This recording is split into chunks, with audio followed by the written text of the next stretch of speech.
ఈ కస్తూర్బా పాఠశాలలో తల్లిదండ్రులు తమ బిడ్డలను స్కూల్లో చేర్చి గురుకుల పాఠశాలలాగా మంచిగా ఉంటుందని చెప్పి నమ్మకంతో ఇక్కడ ఇడిచిపెడితే 4 రోజుల నుంచి పూర్తిగా వాటర్ లేక రకరకాలుగా ఇబ్బందులు పడ్డారు.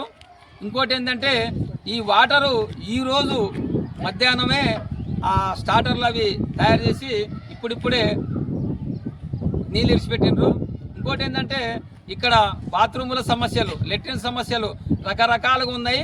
ఇంకోటి ఏంటంటే భవనం పక్కనే డ్రైనేజీ పైపు పగిలిపోయి 8 లెట్రిన్ పైపు పగిలిపోయి 8 బాత్రూములు లాక్ అయ్యి అక్కడే మొత్తం స్టోరేజ్ అయ్యి రకరకాలుగా స్మెల్ వస్తుంది.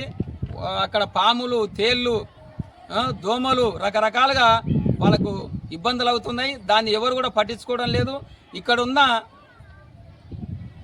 ఆమె పేరు ఎస్ఓ గారు మేము అడిగితే ఈ సమస్యలు మమ్మల్ని పరిష్కరించుకోమంటున్నారు, ఎవరు వస్తలేరు అని చెప్పడమే కానీ ఇప్పుడు కాదు, దాదాపుగా 2-3 నెలలుగా అదంతా కూడా స్టోరేజ్ అయింది. నానాగా గబ్బు వాసన వస్తుంది. దీన్ని ఎవరు కూడా పట్టించుకోకుండా విద్యాధికారులు కానీ ఇక్కడున్న నాయకులు కానీ దాన్ని ఎవరు పట్టించుకోకుండా రకరకాలుగా మంత్రి గారు కానీ ఇక్కడున్న నాయకులు కానీ అధికారులు కానీ ఎవరు కూడా పట్టించుకోకుండా రకరకాలుగా చాలా ఇబ్బంది అవుతుంది. అక్కడ డెంగ్యూ, మలేరియా, రకరకాల జ్వరాలు వస్తున్నాయి.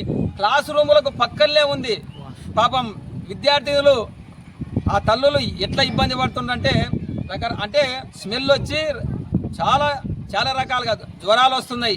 మలేరియా జ్వరము, డెంగ్యూ జ్వరము, ఇక్కడున్న వర్కర్లకు కూడా దానివల్ల జ్వరం వచ్చింది. అంటే ఈ పరిస్థితి ఎవరు కూడా మండలకు సంబంధించిన విద్యాధికారులు కానీ, మండలకు సంబంధించిన అధికారులు కానీ, మండలకు సంబంధించిన సొంత మండలంలోని మంత్రి గారు దీన్ని ఎవరికైనా చెప్పి చేపిస్తే ఆ విద్యార్థులు మంచిగా చదువుకొని మంచిగా ఉంటారని చెప్పి ఈ సందర్భంగా వాళ్లకు తెలియజేస్తున్నాం.